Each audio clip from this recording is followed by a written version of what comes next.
آج ہم نے اسلام کو، ہم نے قرآن کو پس پش ڈال دیا ہے۔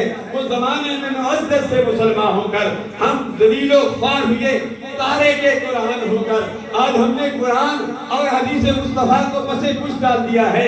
قرآن اور حدیث مصطفیٰ ہمیں اس چیز کا درس دیتی ہیں۔ سرکار نے فرمایا پڑوسی کا خیال کرو۔ جبریل امین بار بار آتے رہے، بار بار آتے رہے، اور سرکار فرماتے ہیں مجھے اس پر یقین ہونے لگا کہیں ایسا نہ ہو کہ پڑوسی ہماری وراثت کا حقدار نہ بن جائے۔ پڑوسی کے اتنے حقوق ہیں، آج ہم نے اپنا محاسبہ کرنا ہے۔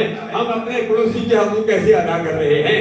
ہم اس معاشرے میں اپنے بھائی کے کیسے حقوق ادا کر رہے ہیں؟ ہم بیوی کے کیسے حقوق ادا کر رہے ہیں؟ ہم اپنے خاوند کے کیسے حقوق ادا کر رہے ہیں؟ والدین اپنی اولاد کے کیسے حقوق ادا کر رہی ہے؟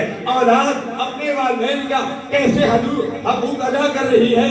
آج معاشرے نے ایک دوسرے کے حقوق ادا کرنے ہیں، آج ہم نے حقوق ادا کرنے چھوڑ دیے۔ آج ہم نے نمازیں جو پڑھی ہے، نمازوں میں بھی ہم سست روی کا شکار ہے۔ ہفتے بعد جمعہ آتا ہے، وہ بھی جب خطبہ شروع ہوتا ہے ہم نماز جمعہ پڑھنے کے لیے آتے ہیں، وہ بھی بعض لوگ نماز جمعہ بھی ادا نہیں کرتے، 5 وقت کی نماز بھی ادا نہیں کرتے۔ اگر ہم نماز پڑھتے ہیں، صف اول کے نمازی بھی ہیں، خانہ کعبہ کے حاجی بھی ہیں، ہم سجدے بھی کرتے ہیں، ہم رکوع بھی کرتے ہیں، ہم نے جبے کپڑے بھی پہنے ہوئے ہیں، ہم نے داڑیاں بھی رکھی ہوئی ہیں، لیکن میں معذرت سے کہوں گا ہمارا معاشرہ بے رحمی کا شکار ہے۔ آج ہمارے معاشرے کو اپنے پڑوسی کے حقوق کا خیال نہیں ہے۔ آج پڑوسی کو تنگ کر رہا ہے، آج پڑوسی اپنے بھائی کو تنگ کر رہا ہے۔ ہم نے اپنا محاسبہ کرنا ہے، ہم نے پڑوسی کی بھی عزت کرنی ہے، ہم نے اپنے بھائی کو بھی عزت کرنی ہے، ہم نے اپنے خاوند کو بھی عزت کرنی ہے، ہم نے اپنی بیوی کو بھی عزت کرنی ہے۔ ہم نے معاشرے کے ہر فرد کو ایک مقام دینا ہے۔ سرکار نے فرمایا من لم یؤکر کبیرنا ومن لم یؤکر صغیرنا۔